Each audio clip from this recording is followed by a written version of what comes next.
नमस्कार, आदाब, सत श्री अकाल। मैं हूं राकेश तोरा, लेके हूं Tata and JK news break. बात करेंगे जम्मू कश्मीर आयुष्मान। जी हां, जिस तरह से प्राइम मिनिस्टर नरेंद्र मोदी सेहत योजना का किया शुभ आरंभ। जी हां, जम्मू कश्मीर के लोगों को स्वास्थ्य बीमा योजना का लाभ देने के लिए सेहत योजना का आज दोपहर 12 बजे, जी हां, अगर प्रधानमंत्री नरेंद्र मोदी ने इसका किया उद्घाटन, सभी जिलों में कार्यक्रम प्रसारित किया गया। जी हां, जम्मू कश्मीर में, और हर परिवार को सालाना 5 लाख रुपए तक का स्वास्थ्य बीमा कवर मिलेगा। जी हां, आइए दिखाते हैं report. Primary health care by setting up health and wellness centers. The sub-centers are being strengthened by providing a mid-level health and wellness centers and operationalize them.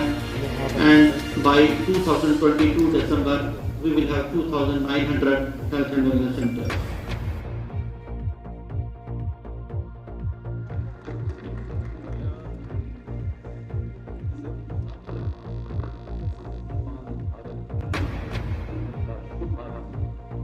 समाज की आखिरी पंक्ति में इंसान खड़ा है, गरीब से गरीब को इलाज मिले, स्वास्थ्य की बेहतर सुविधा मिले, गरीब की सेवा करने का मैं समझता हूं उससे बड़ा कोई कार्यक्रम नहीं हो सकता है, अभियान नहीं हो सकता है, योजना नहीं हो सकता। देश के 50 करोड़ से ज्यादा भाई बहनों को 5 लाख रुपये तक का हेल्थ इंश्योरेंस देने वाली ये दुनिया की अपनी तरह की सबसे बड़ी योजना है। In this year, and once all, I will congratulate you and welcome the chief guest Shamsher Singh ji with us to witness this largest scheme of the health, which is named as Sehat, and to witness this scheme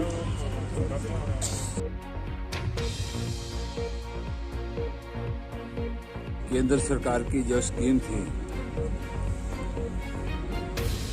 जिस प्रकार से इस कार्यक्रम का आयोजन और इसको सफल बनाने के लिए राजौरी डिस्ट्रिक्ट के डिप्टी कमिश्नर मोहम्मद शेख मीर जी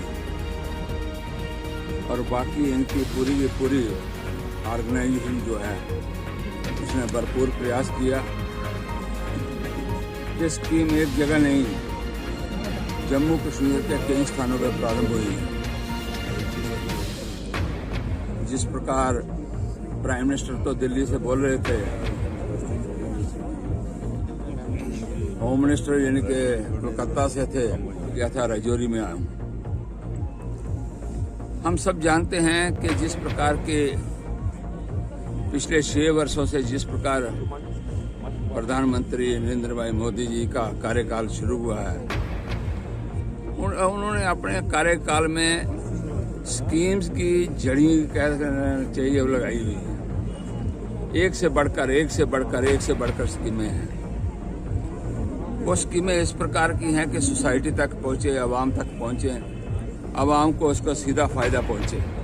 बात करेंगे श्रीनगर, जी हां, की गांव कुलगाम की कल से चल रहा था गन फाइट आतंकियों के बीच। जी हां, जिस तरह से 2 आतंकी ढेर और 2 सिक्योरिटी फोर्स के जवान हुए घायल, शिफ्ट किया गया उन्हें 92-5 बेस आर्मी हॉस्पिटल में। जी हां, अगर श्रीनगर में जिस तरह से गन फाइट में अगर बात करें तो 50 RR के और 185 बटालियन के सीआरपी के जवान ने, जी हां, अंजाम दिया। बर्फबारी के कारण आतंकी रिहायशी इलाकों में आने की कोशिश कर रहे हैं और सिक्योरिटी फोर्स निशाना लगाकर कर रही है उनका इंतजार। जी हां, अगर बात करें तो जिस तरह से आतंकी बर्फबारी को लेकर नीचे आना चाहते हैं, लेकिन हमारी फौज जो है तैयार है उनकी गतिविधियों को रोकने के लिए।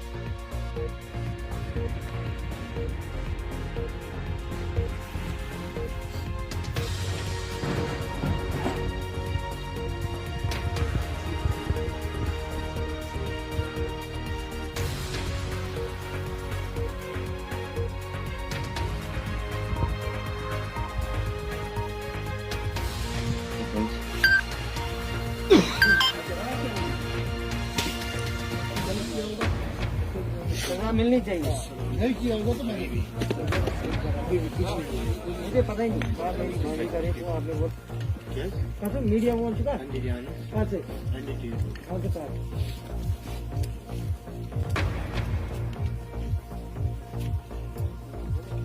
धर्मा ट्रस्ट की बात करें तो लगातार कर रहे हैं प्रदर्शन। आज की बात करें तो शालामार के बाद किया प्रदर्शन और कहा कि सरकार हमारी मांगों पर क्यों नहीं ध्यान दे रही। जी हाँ, उन्होंने कहा कि हमारी कोई बड़ी मांग नहीं है, हमारी यही मांग है कि बड़े बड़े मंदिर जो हैं वो श्राइन बोर्ड के अंडर किए जाएं। जी हाँ, ये जो है इस पर एडमिनिस्ट्रेशन जो है अनदेखी कर रही है। उन्होंने कहा कि जिस तरह से बड़ी बड़ी मांगे लोग करते हैं, हमने तो छोटी सी मांग की है, मंदिरों की सेवा भी होगी और पुजारियों का घर भी चलेगा। बोर्ड बनाओ। इस संघर्ष के लिए लड़ रही है, संघर्ष कर रही है और जो आंदोलन कर रहे हैं कि जो जितने भी मंदिर धर्मा ट्रस्ट के अंदर है उनका एक बोर्ड बनाया जाए और इसमें जितने भी घोटाले हुए हैं उसकी CBI जांच। मंदिरों की ज़मीनें बेच दी गई, मंदिरों के खजाने उठा लिए गए, मंदिरों के जो भवन थे वो तक बेच दिए। इसलिए अब कर्मचारी एकजुट है, कर्मचारी की आवाज़ है कि माता वैष्णो देवी की तर्ज पर ये मंदिरों का बोर्ड बनाया जाए।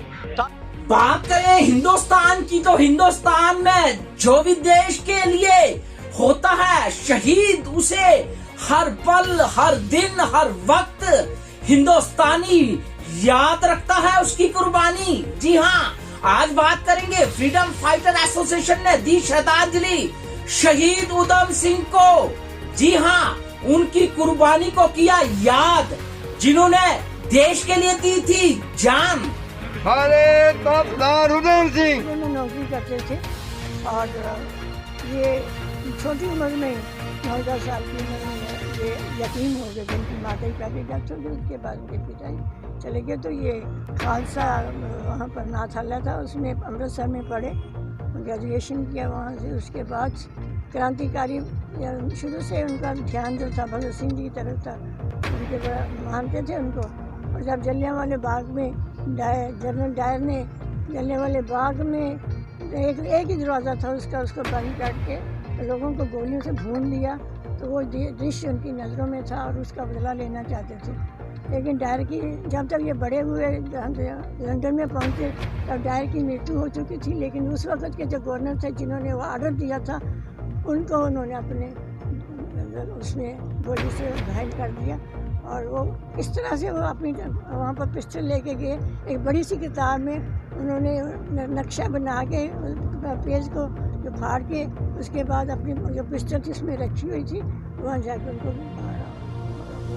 अपना जो था बदला ले लिया अपने दोस्तों लोगों के साथ जो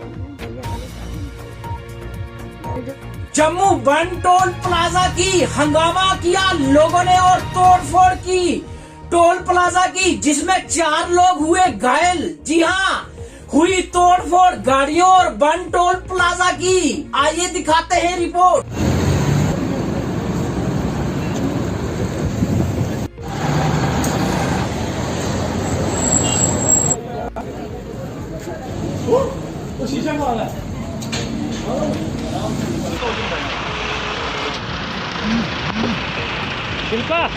टैक्सी चलाना है, ये मेरी टैक्सी तो लगी थी ते साढ़ी अटेंडेंस लगती है 8:30 बजे ते मेरी गड्डी फास्ट टैग लगे दा।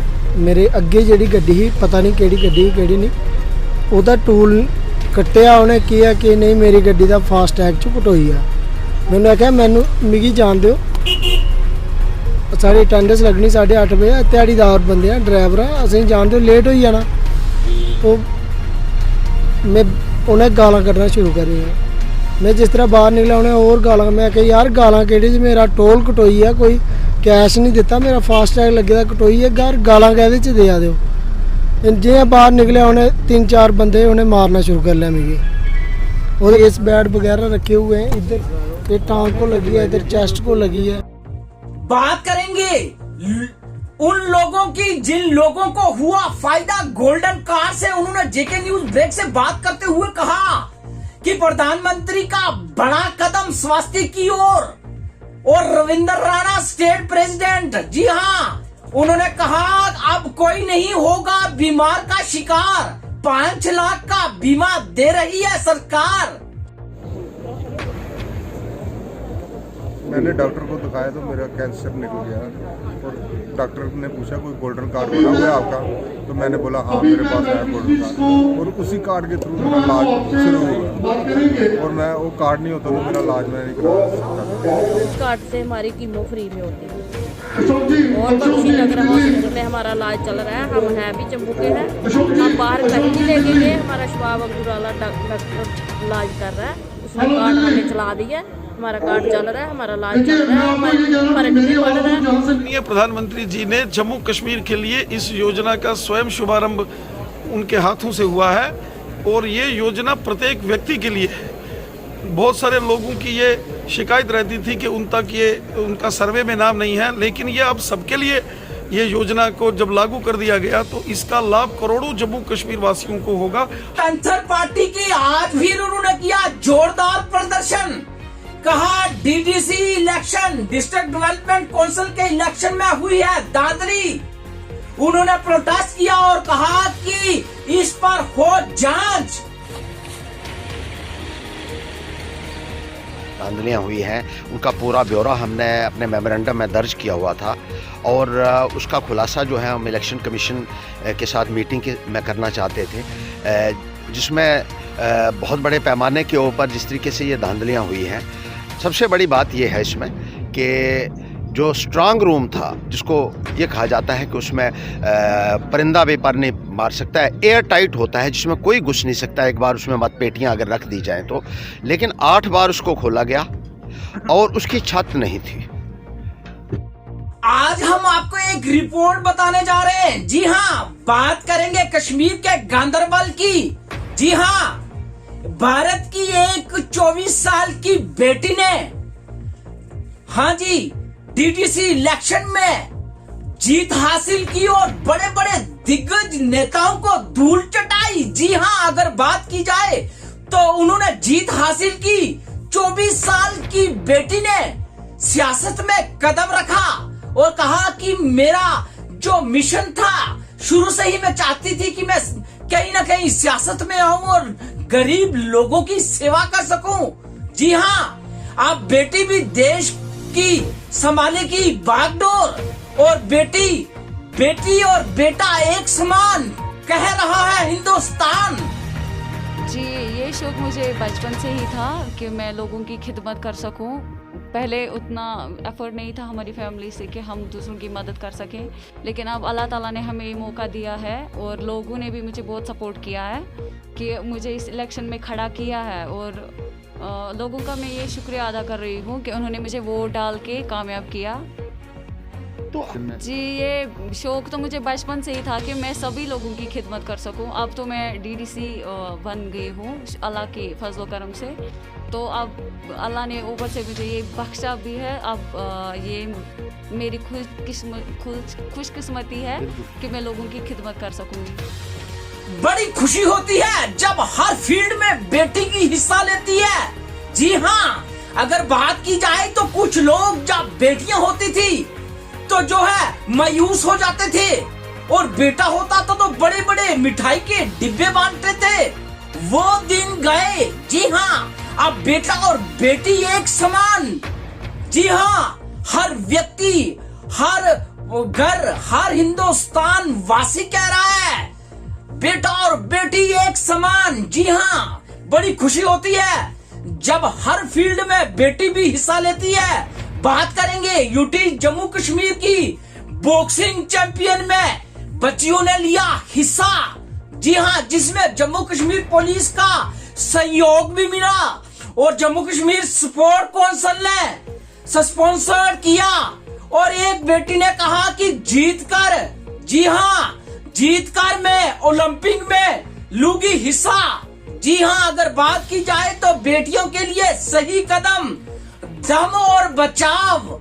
अगर बात की जाए तो जिस तरह से बेटियां जो है हर फील्ड में आ रही हैं आगे, ये एक जो है साफ जाहिर है कि कहीं ना कहीं हमारा देश जो है वुमेन को कर रहा है इंपावर, और बेटियां उसे बेखूब तरीके से कर रही है रोशन। आपको जैसे कि पता है, आज यूटी की जो फर्स्ट बॉक्सिंग चैंपियनशिप लग रही है पुलिस लाइन में अंदर, तो यहाँ पे मेरा ये कहना है कि हर लड़की को कोई ना कोई गेम चूज़ करनी चाहिए। खास करके बॉक्सिंग का मेरा ये मानना है, बॉक्सिंग से एक लड़की मेंटली और फिजिकली दोनों तरह से फिट रहेगी। ठीक है, ये बॉक्सिंग गेम सिर्फ लड़कों के लिए नहीं है, लड़कियाँ भी इसमें रुचि ले सकती है अच्छी तरह से। मेरा आगे ओलंपिक तक है, गोल है मेरा खेलने का। जी हाँ, आज हम कुछ पंक्तियां आपके सामने जो है रखना चाहेंगे, जिन पंक्तियों को नरेंद्र भाई मोदी ने एक नई दिशा दी है। जी हां, बेटियों पर है, ध्यान से सुनिए। चिड़ियां होती है बेटियां, पर पंख नहीं होते बेटियों के। मायका भी होता है, ससुराल भी होता है, पर घर नहीं होते बेटियों के। मायका कहता है कि ये बेटियां तो पराई हैं, ससुराल कहता है ये पराए घर से आई हैं। ए खुदा तू ही बता, ये बेटियां किस घर के लिए बनाई हैं? जी हां, प्राइम मिनिस्टर नरेंद्र मोदी ने इस पंक्ति का जवाब दिया। देश की बेटी भी देश में कर सकती है सियासत। जिस तरह सरपंच, पंच, वीडीसी, डीडीसी इलेक्शन में बेटियां को दिया सम्मान और रक्षा की कमान। जी हां, नरेंद्र भाई मोदी जी का यही सपना था कि जिस तरह से अगर बात की जाए तो वुमेन को एम्पावरमेंट किया जाए और बेटियों को भी जो है बेटे के समान हक दिया जाए। वो दिन आज अगर बात करें तो हिंदुस्तान में बिल्कुल क्लियर हो गया है, बेटा और बेटी एक समान। सभी लोगों को यहाँ से संदेश देना चाहती हूँ कि ये जो स्कीम यहाँ से लॉन्च हुई है, इसका बहुत बड़ा लाभ हमें मिलेगा। देखिए, यहाँ के जो गरीब लोग बाहर इलाज करवाने के लिए जाते हैं तो वो इतने पैसे एफर्ट नहीं कर सकते।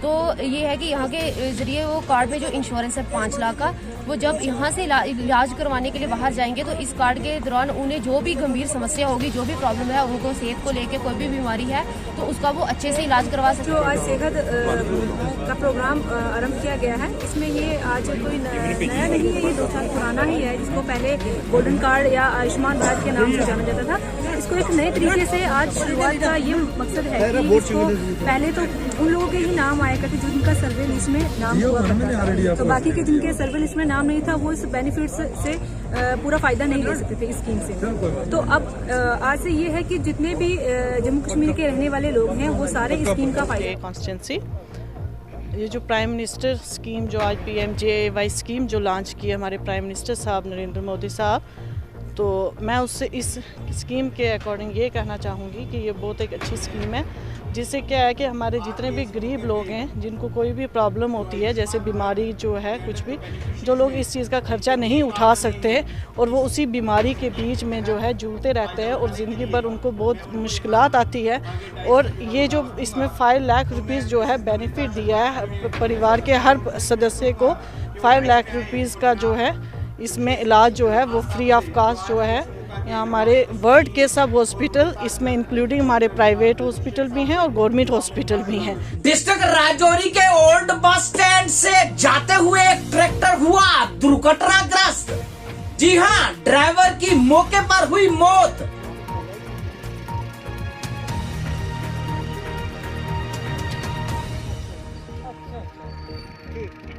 Congress candidate DDC winner Qayoom Mir ने मीडिया से बात करते हुए कहा कि गवर्नमेंट एम्प्लॉइज था तब भी लोगों की काम में कोई कोताही नहीं बरती, इसलिए लोगों ने, जी हां, इस बात को मद्देनजर रखते हुए लोगों ने डीडीसी की जिम्मेवारी भी मुझे सौंपी और इस पर भी मैं खरा उतरूंगा, लोगों की हर मुश्किल को हल करूंगा और डेवलपमेंट लाऊंगा।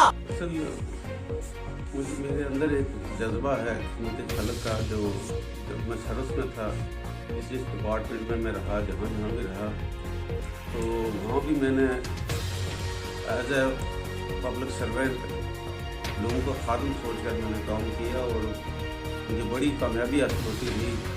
इसीलिए लोग, जब मैं एक जगह से दूसरी जगह ट्रांसफर होता था तो लोग सड़क पर पारा जाते थे और हज़ारों की तादाद में लोग प्रोटेस्ट करते थे कि यहाँ ही जो है रिटायर रहना चाहिए। तो उसी जज्बे के तहत जब मैं रिटायर हुआ तो उससे पहले मेरी बहू सरपंच थी, तो फिर मुझे लोगों ने काफ़ी कंपेल किया, उनके इसरार पर फिर मैंने उसको फील्ड में उतारा और पीडीसी का इलेक्शन लड़ा और उसमें वो बड़ी भारी अक्सरियत से जीत हासिल की पीडीसी थन्ना मंडी में। और तब मैं भी रिटायर हो गया और रिटायरमेंट के बाद मेरा मिशन तो वही है मुझे खल का, गरीब परवरी का, क्योंकि हमारे लोगों को, दूर दराज के लोग हैं, गरीब हैं और गैर तरक्की याफ्ता हैं, तो उनकी तरफ किसी ने देखा नहीं, तो वो एक जज्बा मुझ में था मेरे अंदर, तो लोगों ने भी मुझे कोऑपरेट किया और मुझे मजबूर किया कि आप हमारी रहबरी करो। आज अगर बात करें तो कांग्रेस के दिग्गज नेता मदन लाल शर्मा, जी हाँ, जो कि स्वर्ग सिधार चुके हैं, और आज अगर बात करें तो पुष्पिंदर गुप्ता जो कि कांग्रेस के दिग्गज नेता हैं और म्युनिसिपैलिटी में काउंसलर भी हैं और कांग्रेस पार्टी के स्पोक्स पर्सन भी हैं, उन्होंने जेके न्यूज ब्रेक से बात करते हुए कहा कि बड़ा दिग्गज नेता हमने खोया है। जब हमें फोन आया तब हमें यकीन नहीं हुआ कि हमारा इतना दिग्गज नेता, और बात करें तो जिस तरह से 2 बार हमारे मेंबर ऑफ पार्लियामेंट भी रहे, जी हाँ, उन्होंने कहा कि उन्होंने लोगों के हक में फैसले लिए और हमारी पार्टी को बड़ा नुकसान हुआ है। उन्होंने कहा कि हमारी पार्टी के वो रीढ़ की हड्डी थे। आप समझ सकते हो कि कितने दिग्गज नेता थे। उन्होंने हमारे चैनल से बात करते हुए कहा कि उनकी आत्मा को शांति मिले, भगवान उनको अपने चरणों में जगह दे, उनके घर वालों को सहन शक्ति प्रदान करे। जब हमें ये समाचार मिला कि हमारे पूर्व सांसद श्री मदन लाल शर्मा जी का देहांत हो गया, वो स्वर्गवास हो गए, तो एकदम हमारे इस नगर में शोक की लहर चल पड़ी। श्री मदन लाल शर्मा जी जो हमारी इस कांग्रेस पार्टी में एक रीढ़ की हड्डी थे, जिन्होंने 24 घंटे इस कांग्रेस परिवार के लिए अपना समय दिया, तन मन धन से उन्होंने जम्मू से लेकर पुंछ तक, जम्मू से लेकर कश्मीर तक जनता की सेवा की। वो हमारे इस प्रदेश सरकार में मंत्री भी रहे और 2 बार जम्मू पुंछ संसदीय क्षेत्र से वो सांसद भी बने। हमारे लिए एक बहुत बड़ी क्षति हम लोगों को पहुंची जब ऐसा हमने समाचार सुना। इससे हमारी पार्टी को बहुत नुकसान हुआ।